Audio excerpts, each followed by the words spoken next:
Holy, you are holy, King of kings, Lord of lords, you are holy, holy, you are holy, King of kings, Lord of lords, I worship you. Holy, you are holy, holy Lord, King of kings, Lord of lords, you are holy, holy, you are holy, King of kings, Lord of lords, I worship you. Glory be to God in the highest, peace among men with whom is pleased. We are in our Bible study series, the Bible exposition. Today we are in the book of 1 Corinthians chapter 5. We are going to look at verses 1 through 5. 1 Corinthians chapter 5, verses 1 through 5. It is reported commonly that there is fornication among you, and such fornication as it is not so much as named among the Gentiles, that one should have his father's wife, and ye are puffed up, and have not rather more, that he that has done this deed might be taken away from among you. For I, verily, as I absent in body, but present in spirit, have judged already, as though I were present concerning him that has so done this deed. In the name of our Lord Jesus Christ, when you are gathered together, and my spirit, with the power of our Lord Jesus Christ, to deliver such one unto Satan for destruction of the flesh, that the spirit may be saved in the day of our Lord Jesus Christ. Let us pray. Our Father and our God, we thank you so much, and we give you all the glory, we give you all the honor for making us a witness today, and we pray that you make your word to become open Bible unto us. In the mighty name of Jesus, we come against every antics of Satan. And we bind you, Satan, in this place, and we cast you far away to the desert. In the mighty name of Jesus, and we pray the Spirit of God move in this place today, and we give you all the glory for it, because you have answered our prayer. For in Jesus' mighty name we have prayed. Amen. Today's topic is sexual immorality. Sexual immorality.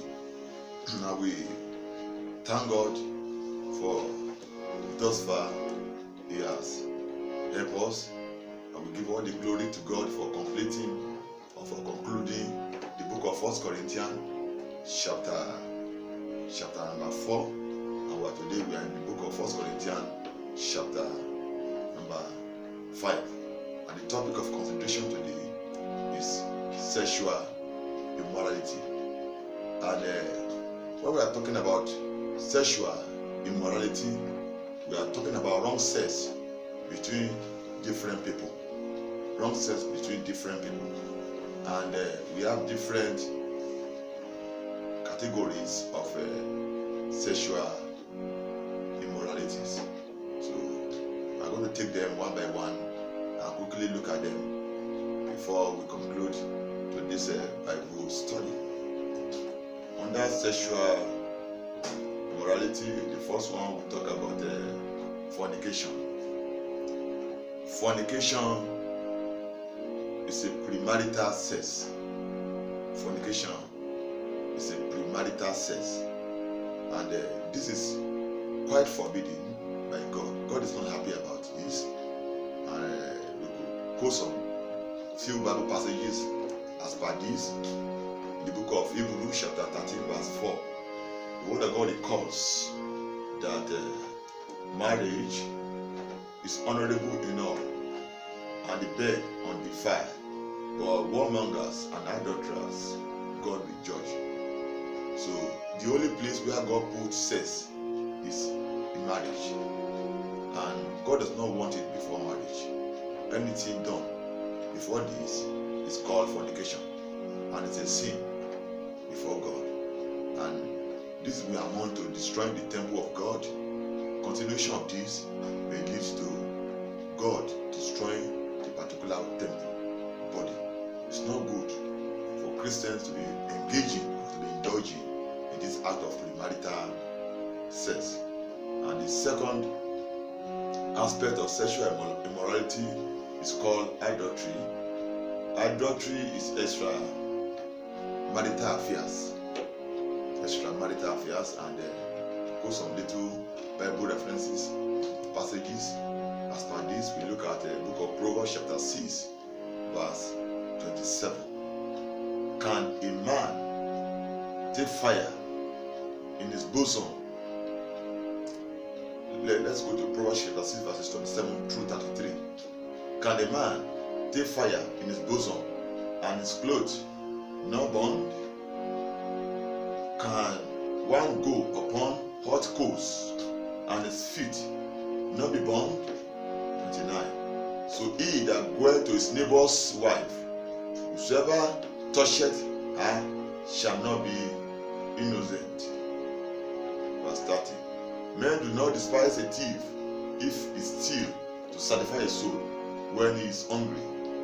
But if he be found, he shall restore sevenfold, he shall give all substance of his house. But whoso committed adultery with a woman lacketh understanding. He that doeth it destroyeth his own soul. A wound and dishonor shall he get, and his reproach shall not be wiped away. The word of God calls that he that engages in adultery is not wise, and anyone that does it will destroy his own soul. That a wound and dishonor shall the person get, and the reproach shall not be wiped away. Other form of sexual immorality is incest. Incest is sexual relation among family members. Sexual relations among family members, and this is totally forbidden by God. Ab initio, in the creation of the world, people are marry each other in the family, but as the world begins to grow, God forbids this, and this could be seen in the book of Leviticus chapter 18 verse 6. None of you shall approach to any that is near of kin to him, to uncover their nakedness. I am the Lord.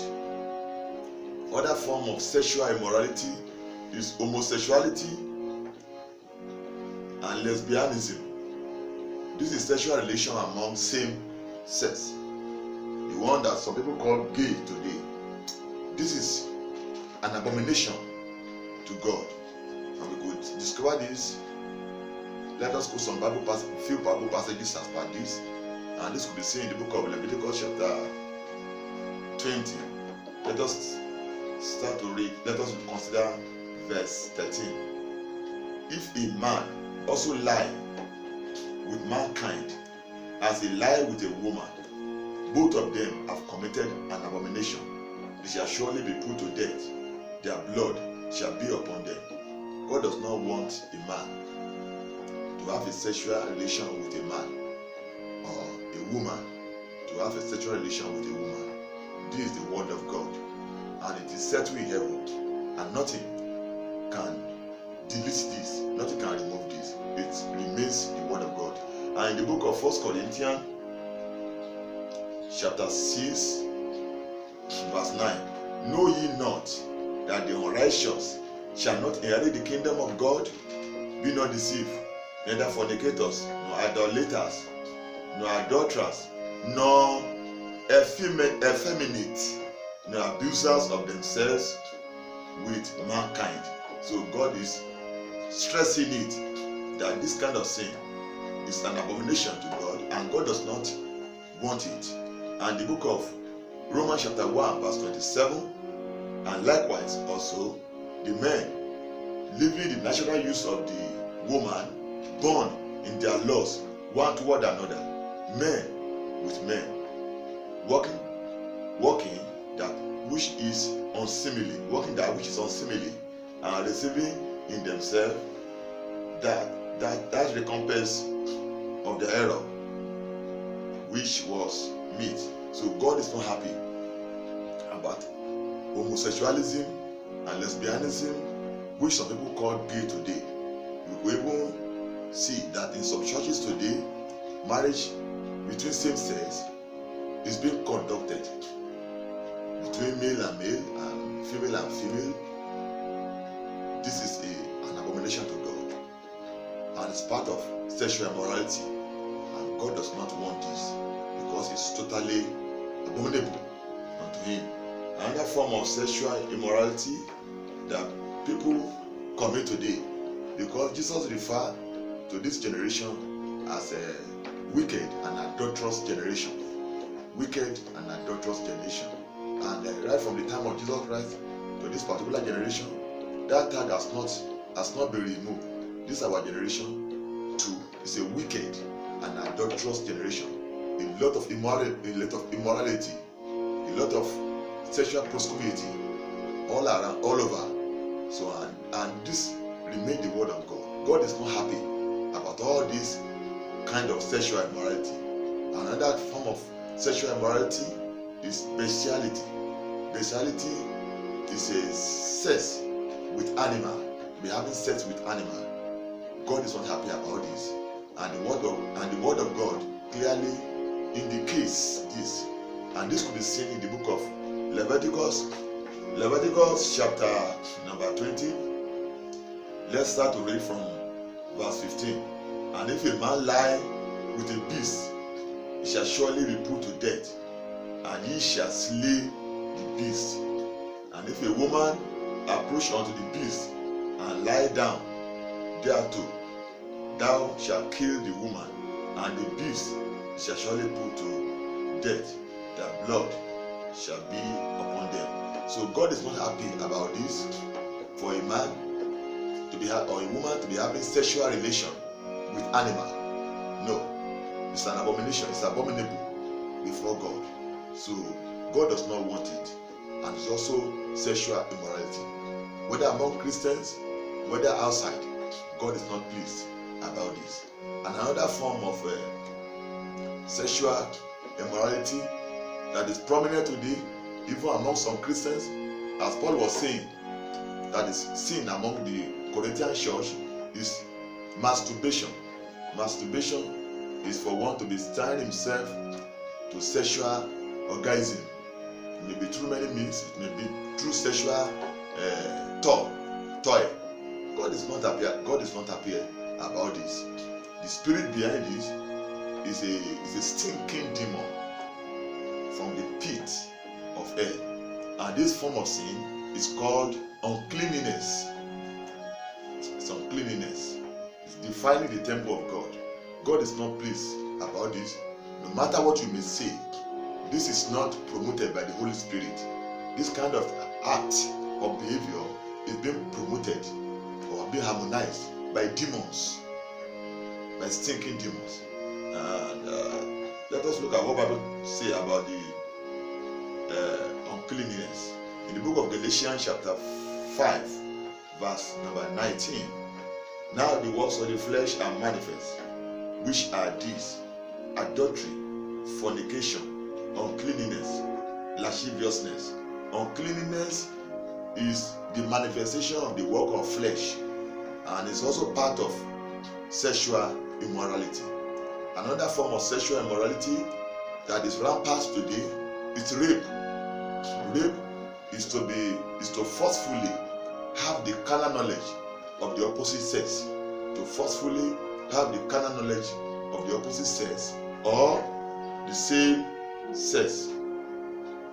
And this kind of sin is an abomination before God, and God is not happy about this. No, God is not happy about rape. And the penalty for this in the Old Testament is capital punishment. Under Old Testament is capital punishment. So today too, God is not happy about it, and rape is also part of sexual immorality. Indecent dressing to make the opposite sex to fall into act of promiscuity. So this is also part of sexual immorality that God is not happy about. Today we see a lot of indecent dressing to show nudity. A lot of indecent dressing to show one's private part. This is also common in the church of God today, in the house of God today. And in the book of Proverbs chapter 7 verse 10, and behold, there met him a woman with the attire of an harlot and subtlety of art. We have an attire of harlot. All this kind of dressing is an abomination unto God. God is not happy about this. And in the book of 1 Corinthians chapter 5, we could see that church, the Corinthian church, is very vast in the spiritual gift. And God Paul even taught them in the book of 1 Corinthians chapter 12 about spiritual gift. And yet, that church is still carnal. And Paul was talking about a man that is having sexual affairs with his father's wife, and that such act was not even seen among Gentiles. And God and Paul condemned the act, that act is very barbaric, and that act is very sinful, and that act is not in line with the scripture. That act is against the word of God. And today we see a lot of it in the household of God today, as we have it in the Corinthian church. Today, the gift of the Spirit is very vast among the church, but we see a lot of sexual immorality in the church today. Paul condemned it as a sinful act. Today, I equally want to join my voice with Apostle Paul to condemn it. That act is sinful and it's not good. It's not in line with the scripture. It's not in line with the word of God. And Paul was even saying that those church, they were even boasting, they were puffing up with that act. And Paul recommended punishment for the person involved, that the person involved should be suspended, the person involved should be disciplined. That act should not be treated with kid glove. It's an act that God is not happy about. And today, every sexual immorality in the church of God, in the household of God, should be removed. Well, I'm not condemning you, but I'm speaking to you in love. If you are involved in all this act that we are talking about, that act can take you to hellfire. And if you continue in that particular act, as a Christian, you are a temple of God. If you continue in such act, you will force God to destroy the temple. Force God to destroy the temple. And the best thing for us to do today as a church, the best thing for us to do today as an individual, is to repent of our sin and come unto God. If you come unto God, repent unto God, God will forgive us and God will cleanse us from all our unrighteousness. And if today you have not given your life to Christ and you are still living in that sin, you can repent. God has not come to destroy you, but to give you salvation. And if you want to repent today, please close your eyes and let us pray. Ask God to forgive you your sin of all sexual immoralities. And if you are a Christian and you are involved and you are indulging in this, Ask God to forgive you your sin of sexual immorality, to cleanse you, and to make you to be whole. In Jesus' name we are prayed. Close your eyes. Lay your hand upon your chest and say after me. I believe that Jesus Christ is the Son of God. He died for my sin, and He was raised up by God for my justification. This afternoon, I confess Jesus Christ as my personal Lord and Savior. Amen. I come unto Jesus Christ today. Save me and deliver me from sexual sin. Amen. Father, in the mighty name of Jesus, as many as have received you today, save their soul. And as many as are under the bandage of sexual immorality today, deliver them from the power of the bandage in the name of Jesus. In Jesus' mighty name, we are prayed. Amen. Maybe you are sick, lay your hand upon your affected part. I want to pray for you. In the mighty name of Jesus, let the anointing of the Holy Spirit destroy every yoke in your life, destroy every infirmity in your life, destroy every sickness in your life. In the mighty name of Jesus Christ, you are made whole. You are healed by the stripes of Jesus. In Jesus' name, amen. Maybe you want to give your testimony for what the Lord has done in your life. You can do that in our Facebook page. Until we meet again next week, I say bye-bye and God bless you. Amen.